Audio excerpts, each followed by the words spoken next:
Configuring the network settings for our system has always been a hassle, but through the use of some of the important network commands, we can easily configure and also troubleshoot network settings for our device. Hi guys, and welcome to yet another interesting video by Simplilearn. But before we begin, if you love watching tech videos, subscribe to our channel and hit the bell icon to never miss an update from us. Now let's look into the agenda for today's video. To begin with, we will understand what exactly are network commands. Moving on with what are some of the important network commands, and in the end, we'll see the demo for the network commands. Let's begin. The first is what are network commands. The Windows operating system provides its user with numerous built-in network troubleshooting commands. These commands allows its user to maintain the network stability of the system. Let's move on with network commands. Now let's look into some of the most important and mostly used network commands in the Windows prompt. The first one is ipconfig. This is one of the most basic network commands used in the Windows prompt. It gives an overview of the network settings for our system. Moving on, we have ipconfig all. This is similar to ipconfig, but it gives a more detailed view of the network settings for our system. Then we have ping. This command is used to check or test whether the destination host is available for exchange of services or information. Moving on, we have traceRT. This command provides the user with an overview of the path that has been taken by our IP address to reach the destination IP host. Then we have nslookup. This command is used when we have to look into the server data of a particular internet server, for example, google.com. Now let's look into some of the more network commands. This we have root. The root command provides the data of routing data packets in the system over the communication channel. Netsat. It is used to get an overview of all the currently connected networks from a system. Then we have ARP. The ARP command is used to display the ARP cache in an organized format. Then we have pathping. Using this command provides us with the output combination that is of both traceRT and ping to a certain extent. And in the end, we have systeminfo. This command provides us with the comprehensive overview of the device settings in a system.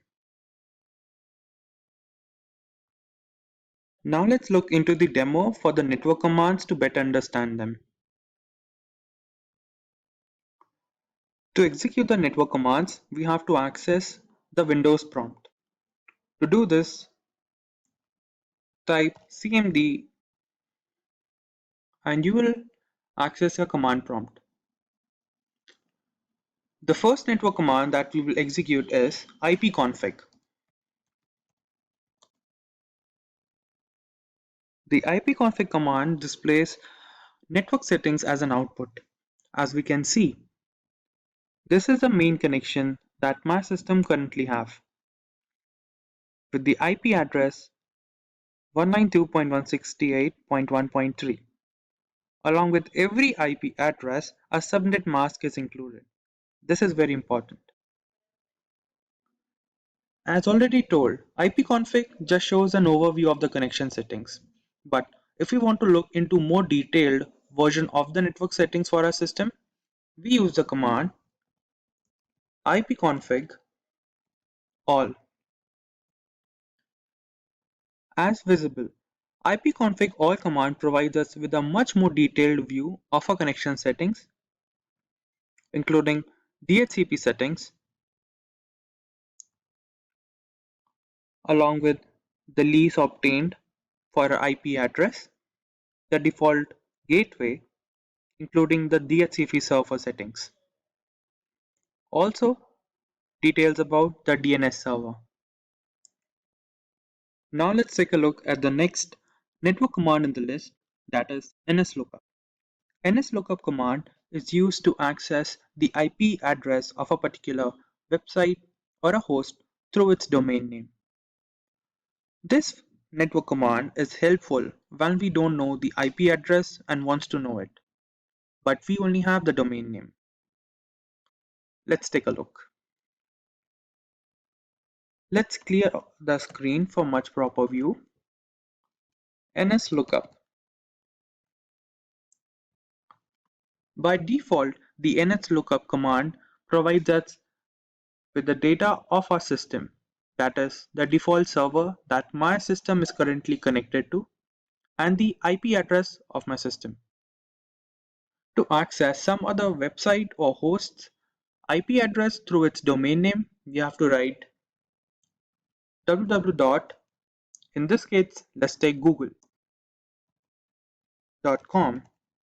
and press enter. Through this, from this part we can access the IP address that has been used by google.com.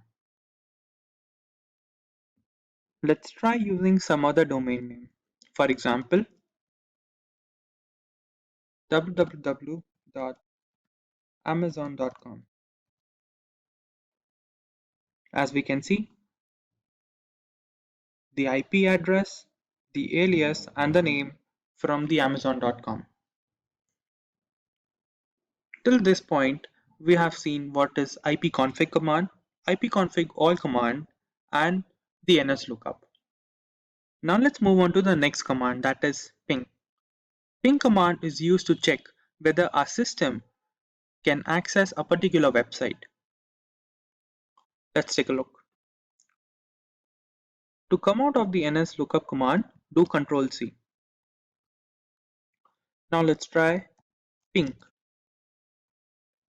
To access the ping command, we will use the domain name www.amazon.com and press enter. After the execution of the ping command, we can see that our system sent 4 packets and the destination IP also received 4 packets. That means the loss is 0. This means that the Amazon website is accessible from our system and there is no loss of data during the transmission. In case if we don't have a domain name for a particular website, we can also use the IP address. For example, ping and followed by the IP address. In this case, let's take the Amazon again. The IP address is 23.33.245.99 and press enter. As we can see, the system has again sent 4 packets to the destination IP address and the destination has received 4 packets without any loss. Now let's move on to the next network command in the list. That is traceRT. The traceRT command is used to trace the path that has been taken by our IP address to reach the destination IP address, which is very helpful if we want to troubleshoot the path that has been taken. But before we use traceRT, we need a destination source. Let's try using nslookup and use the Facebook's IP address.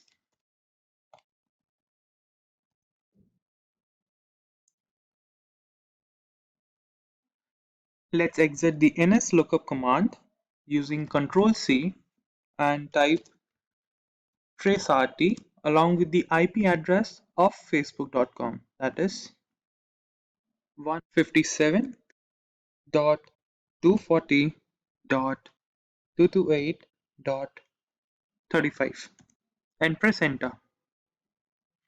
On execution of the traceRT command, we can see the number of routers or network devices that our system's IP address has to go through to access facebook.com. And we can see the number of hops that are available are 13. Let's see the number of hops our system has to take to access Facebook.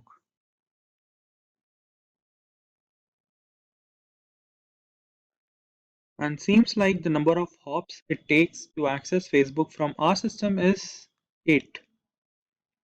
Through the use of traceRT command, we can see how many hops and what devices or router our IP address has to go through access a particular website. Now let's move on to the next network command, that is root command. Root command is used to access and manipulate the IP routing table of a system. You can access this command using route and print and this enter. As we can take a look, it provides us with the destination IP address along with the net mask, gateway, and interface. All these are necessary for a network programmer to take a look of any details that are regarded in the target or the destination IP address host.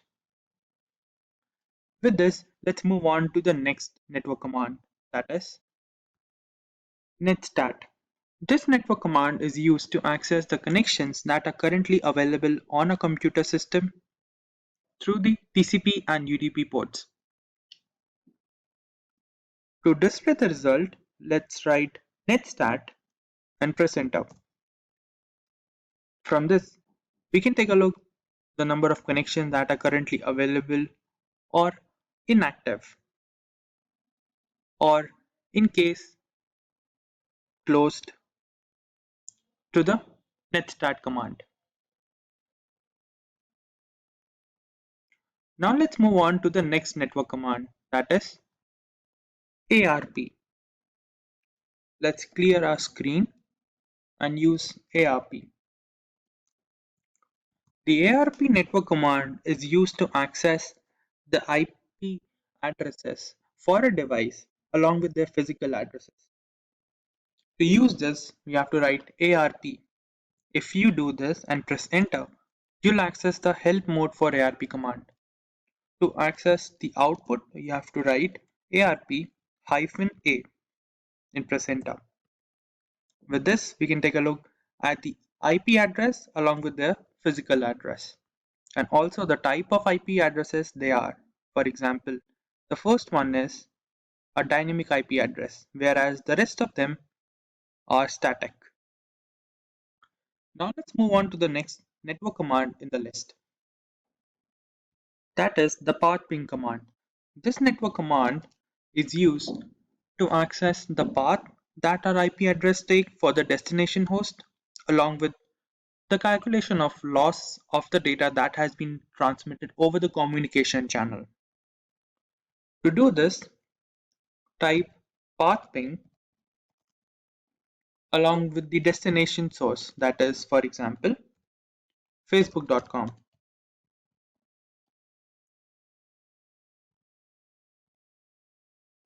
and press enter.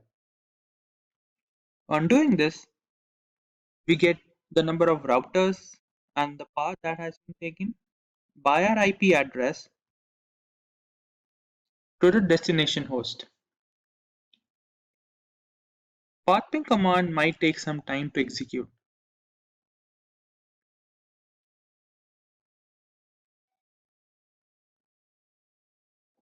After the execution of the command, this is the whole result that we receive on a window. These 8 represents the path and the statistic represent the loss at each point of IP address during its transmission over the channel. Now let's take a look at the last network command in our list, that is system info. As the name suggests, system info is used to access or display the whole overview of a system device's setting. To do this, write system info and press enter.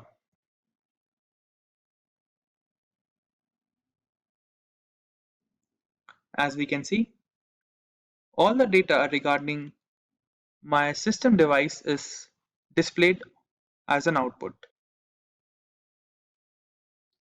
With this, we have reached the end of the video. If you have any questions regarding any of the network commands, you can ask them in the comment section below. Thank you for watching. Hi there, if you like this video, subscribe to the Simplilearn YouTube channel and click here to watch similar videos. To nerd up and get certified, click here.